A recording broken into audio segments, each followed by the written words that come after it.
Hey guys, I'm Mark, I'm Alon. and welcome to another episode of The Next Man Up.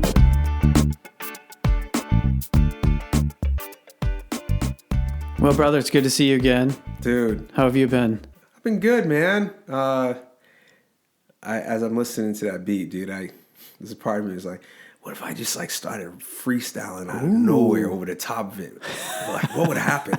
I'm going, no, I'm good. All right. Well, if you feel so inclined, I can always restart that loop, or we can. That's awesome. We can give you opportunity and space in a hilarious. future episode to drop some beats. Let me show my age. Anyway, it'll probably just be for my enjoyment anyway, but Yeah. maybe one day. Well, yes. That's funny. That is something you would never find me doing. No. Or at least close enough to where somebody could record it. I can be a little goofy. Quite often I'll take songs and I will shift the words to one phrase in one verse.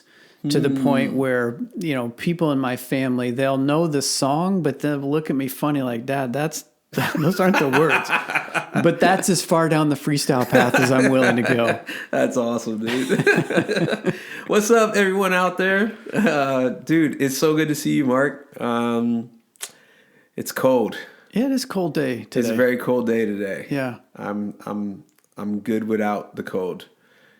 I wish it would just turn itself off. We were joking recently in our family that Ohio forgot it was winter. And I took the phrase or took the perspective of, well, maybe winter forgot Ohio existed. And then we get a cold stretch like today, the day that we're recording this. And nope. Nope. Winter's full on. Winter is here. Yeah. Winter is not coming. Yeah. It is here. Oh my gosh, doubt. dude. No Freezing doubt. cold. I am, Haiti is a warm place. The islands. They don't get snow down there, do they? No. And though, I think I spent maybe first 2 years of my life there or whatever, but and then moved to Boston where it gets really cold. Wow. When it's cold, it is cold. But when it's warm too. Yeah. But I was born in June. I like to think that's why I like the warm weather. I don't know what it is. I don't know if it's my heritage is staying the heat or whatever. I don't care what it is. I just know I don't like cold. I don't like cold, dude. I would rather wrap up in 25,000 blankets and stay in all day when it's cold than do anything else. It's just too cold outside. But I am braving it. Well, good on you. I'm embracing it. I always like to say you can dress for the cold.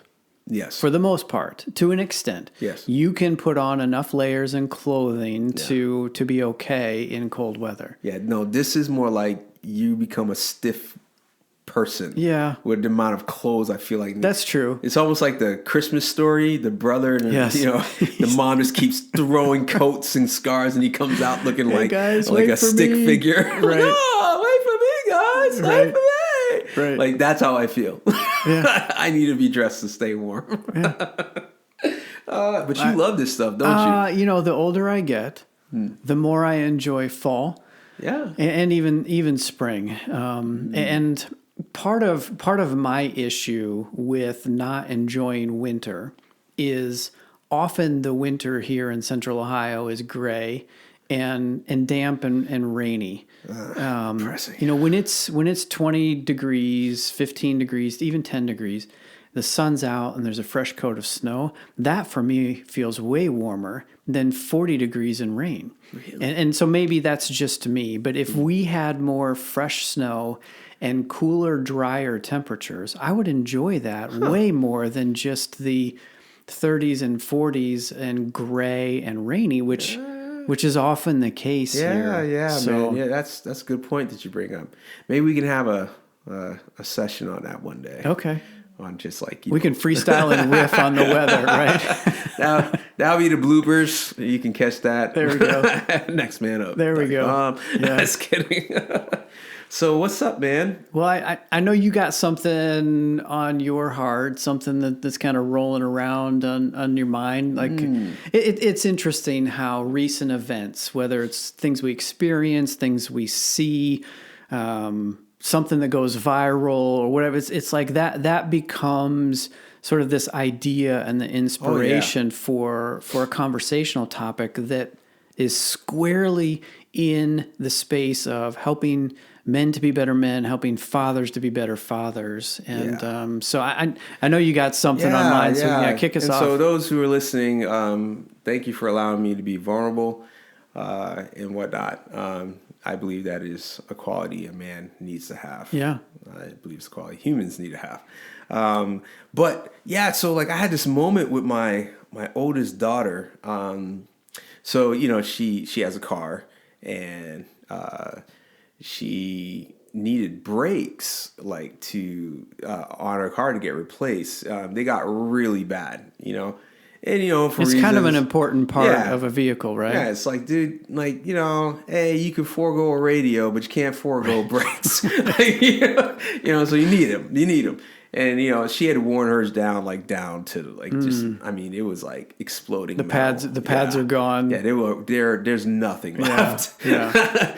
And the way the mechanic said, it was like they disintegrated. I was like, oh gosh. That's no bueno. You know, and so, you know, she needed some help getting them fixed. So, you know, my wife and I were like, let's try to do something for her. And so, we got her brakes fixed on a car, you know, and so she goes to pick it up, brings it home, and it got cold. That Ohio all of a sudden winter knows us moment happens, and the weather, you know, temperature drops and whatever, and so she goes out to start her car, and she starts it, and there's like a sheet of ice on her car.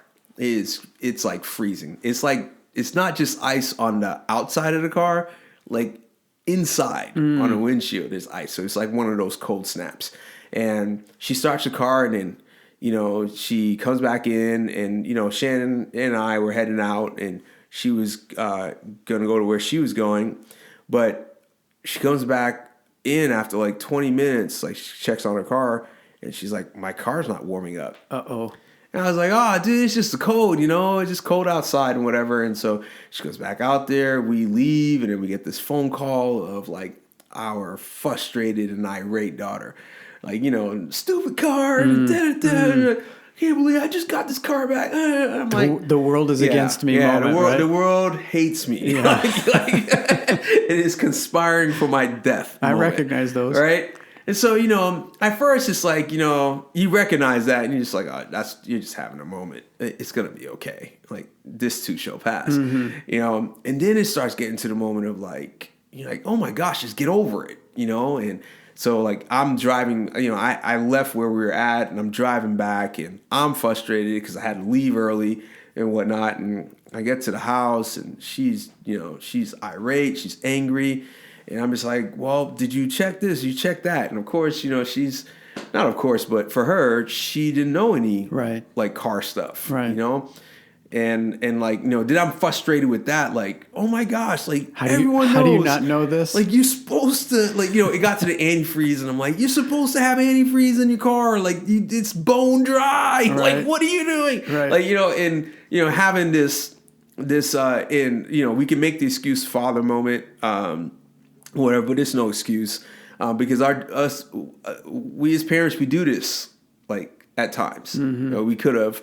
I'm just going to say that all parents aren't perfect, so you probably had a moment where you acted like the too good parent, like how dare you, child of mine, mess up in life moment, right? Yep. So I'm having this, like, I'm slamming, like, you know, hoods open and, you know, I'm pouring in antifreeze and, like, my daughter is reacting in a way that I didn't want her to react. She's reacting in a way that says, like, Dad, stop.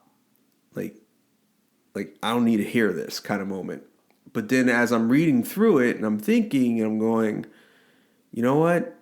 the more and more I actually listen to her, like I'm hearing something else. I'm hearing, I don't need you to tell me that I failed at this. I know, like I dropped the ball with this. I don't need that right now.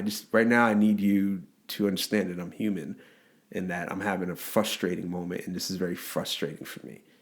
And I heard that through all that. And I had a choice in that moment to continue on with, well, that doesn't matter. Put your feelings aside for a moment. Like, just, it's your fault. Like, you know. Right. Or I had a choice to go, you know what?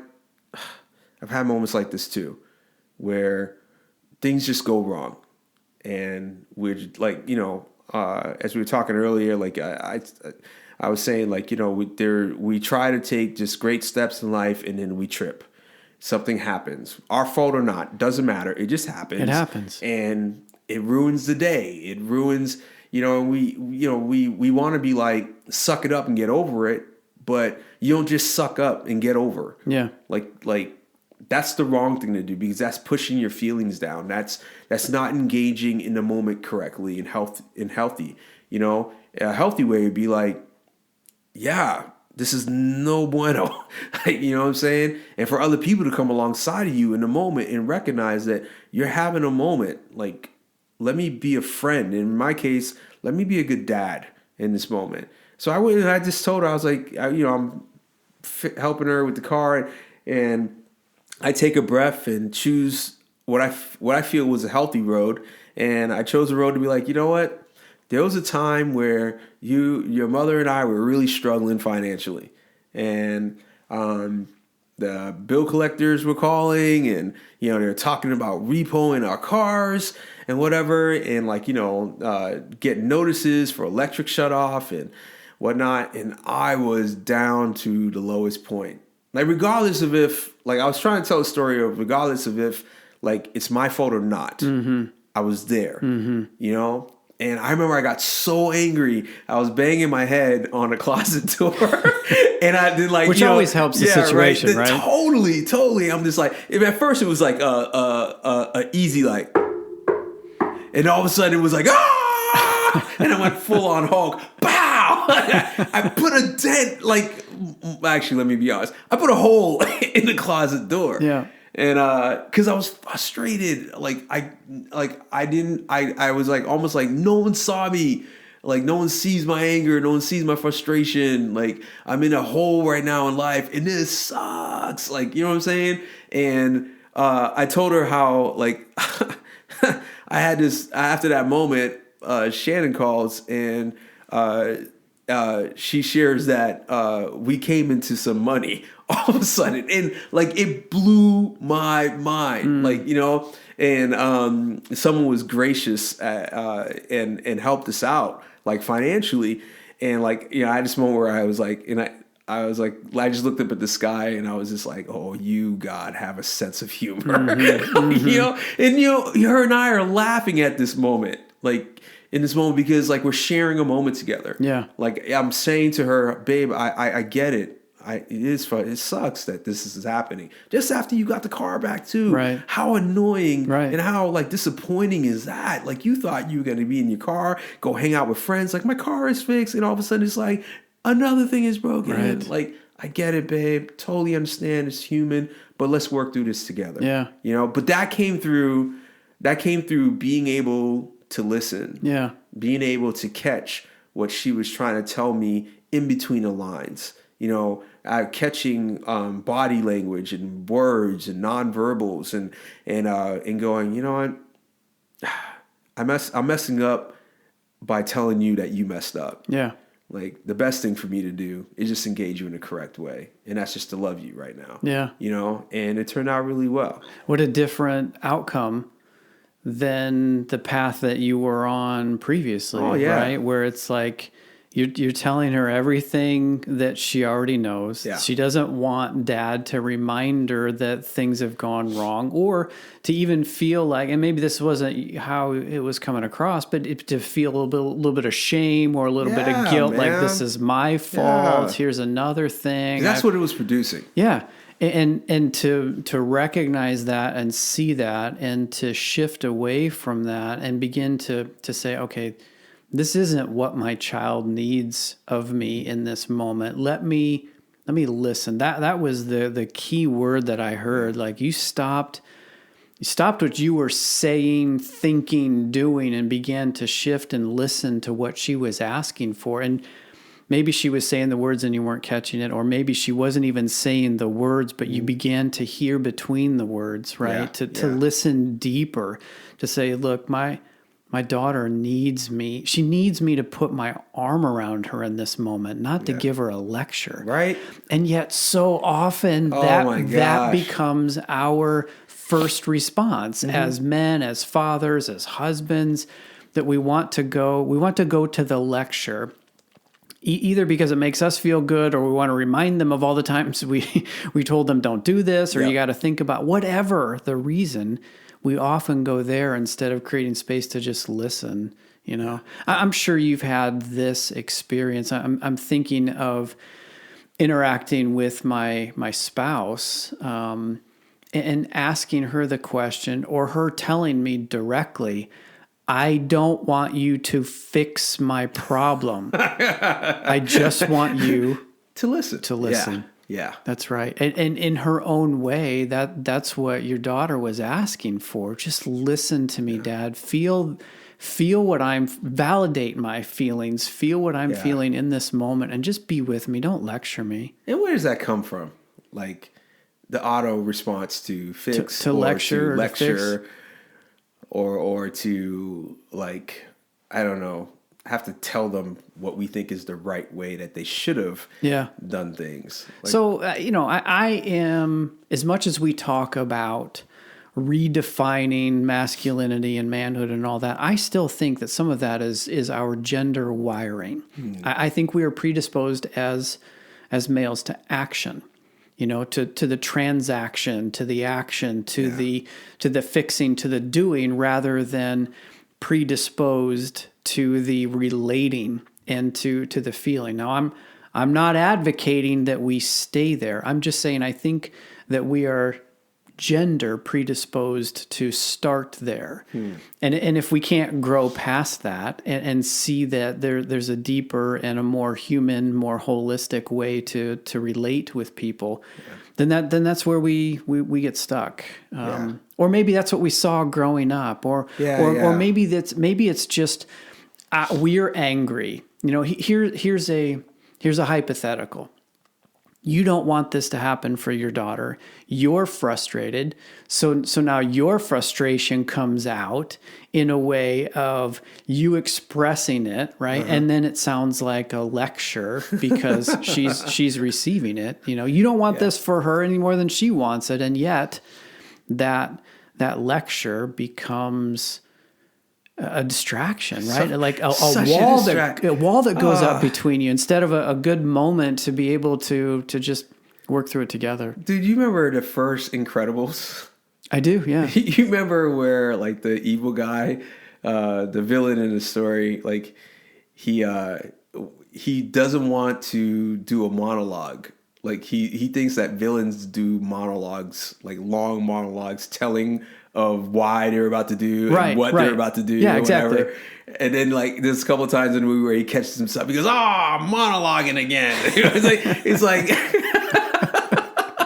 I feel like us fathers need to have, like, that sense. Like, when are you monologuing again? When are you lecturing your kids? Like, and do they really need that right at that moment? Because there are moments where it's like, no, like, okay, here's the moment where I share with you, like, some insight. Yep. But it needs to come from a good place, not from a vindictive or a shaming or a place of, like, I just want to let you know, again, son, daughter, you suck. Like, you know what I mean? It can't come from there. Right. So we do need moments of, like, we need to be, as fathers, we need to pass on good wisdom, insight, good counsel. But we should have, like, these sensors in our head that whenever we start monologuing, it just goes off. Just like, you're monologuing again. Monologuing again. I'll stop. So that makes me think of the movie Inside Out. Did you see that movie? Inside Out. Pretty sure it's called Inside Out. So the plot line is visibility into what's going on in the minds of people. Yes. And, Yes. and Yes, I the did see that movie. emotions have little characters, Yeah, right? There's yeah. joy and sadness and anger. One of the great scenes in there is the family has moved to a new location. Yeah. Dad's reading a newspaper. Daughter is frustrated. Mom realizes that dad's not paying attention. Just that whole scene. I won't recount the whole scene, but that whole scene of how anger plays out in his mind and the frustration plays out in her mind. It's so true. It is so true. Like spot on. Not gender stereotypes, but the feelings that we have, the reactions that we give, Yes. the way the producers, the creators of that movie did it was phenomenal. But we've just got these things that kick in, and without the governor, without the restraint, without maybe some tools to do it a different way, we just react. Yeah, man. We just react. In a way I don't know. I think for at least for me, I found like the way that I combat that is really retraining myself over and over and to be mindful and aware and thoughtful, like of others. I don't know. Jesus has been my greatest role model, man. I constantly am like just blown away by how aware and mindful and thoughtful like he was. You know what I'm saying? And is. And so like for me, like I follow that. And the more and more I press into being mindful, the more and more I press into be thoughtful, the more and more I press into be aware, the more like the sensor that I was just alluding to becomes really real. Right.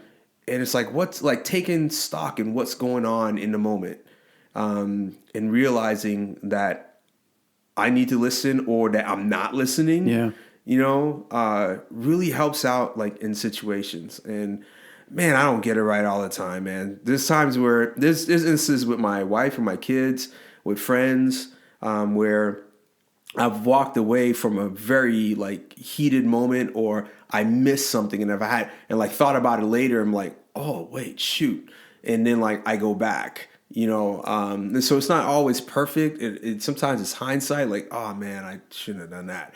But like the overall like press, like, dude, I want to be thoughtful, I want to be mindful, I want to be aware of others like that are around me, and what they need and whatever really helps out in combating that sense of like, I'm just going to be angry. I'm just going to respond in my normal reaction, which never turns out well for me. No, me I don't either. know about you. Me either. Never turns out well for me. Yeah, we could go on and on just with stories that are coming to my mind of how I've dropped the ball and reacted, and I wasn't paying attention. Yeah. I was so convinced that I had some message, or I was unrestraining. I wasn't restraining my reaction. Yeah.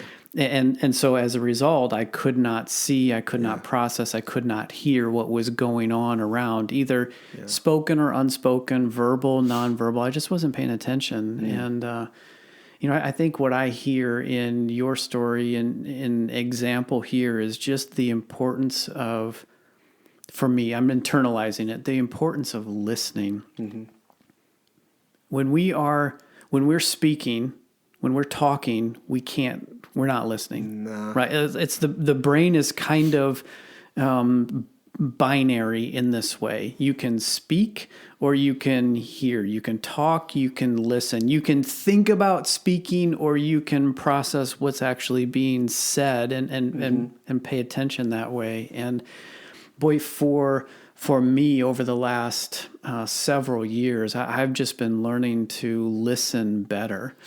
And I believe it is a superpower. I really do. Yeah, I agree, man. And it transcends gender. It transcends personality type. Yeah. I realize some are more inclined, and maybe for some it comes easier than others. But that's no excuse. No.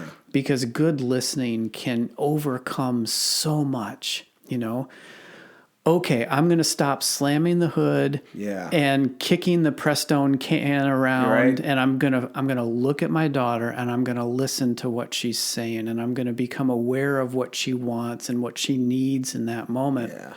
If you don't pause and do that, then you've missed the opportunity. If you don't hear what your wife is saying or not saying, if you're not aware of how you are reacting, every time your kid comes to you and says, "Dad, I got a problem," what does he get? Does he get a lecture?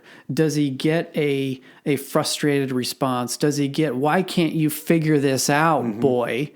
How many times do you think he's going to come to you when that's the response? Less and less. He's going to stop. Yeah, At some point, he's going to realize that I can get this anywhere. I don't need to get this at home. Yeah. So I'm going to stop bringing my problems, my challenges, whatever. That's an example. But listening is so crucial. Totally, man. Totally.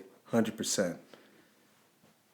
I've done a talk recently, developed a talk on listening, and it's funny. It starts, I start it with this phrase, "Your listening sucks." And that was really the awareness moment for me. Yeah. A number of years ago when I took a look inside at me, and I realized, oh my gosh, Mark, your listening sucks. It's just really bad, and that was the shift. That was the pivot moment for me to be like, I can do better than this. Yeah. My people, my relationships, my family, my friends, they need me to be better, and I need to be better myself. And Interesting. I kind of co-opted your story there. But listening, man, it's funny. We listen with our ears. We can see things that, bounce back to us as what's happening. We can smell, like we can taste, but like there's all these receptors that are for being aware of what's going on. You know what I'm saying? And like sometimes we just turn them all off. And they're all, I hear what you're saying. They're all part of good listening. Yeah, they're all listening doesn't just happen with ears. Yeah, it's like, dude, there's all these senses that are so open to like intaking, like around us, and like I said, we could turn them off or just stop paying attention. Yeah, but you're right. Listening is a great superpower. Yeah, I'm on a quest to own that one. Yeah. Well, you could do a lot worse. That's for sure. Yeah. Well, dude, thanks for giving us a glimpse into your family life. It's as messy as everybody else's. Oh yeah, man. And just like mine. It's somehow it always seems like you're braver than me to share your messy stories, but understand, I got messy stories too, man, everyone because does. I'm a mess in process of being better, and I live with people that are a mess in process of being better, and as a result, we're just messy together, and if we can own that and listen to each other and support each other and just try to move forward, that's what we can do. That is ours to do, I think. Absolutely, brother. All Good right. one. Yeah. Thanks for letting me share, bro. Yeah, absolutely. So once again, for you listeners, if you're willing to give us a rating or a review out on iTunes, head out to our show page, the Next Man Up podcast. We would appreciate that. And, yes, please. And if you want to hit us up via email, it's feedback@thenextmanup.com. We'd love to hear from you. Yes. All right. Until next time. Brother, I'll catch you later. Adios.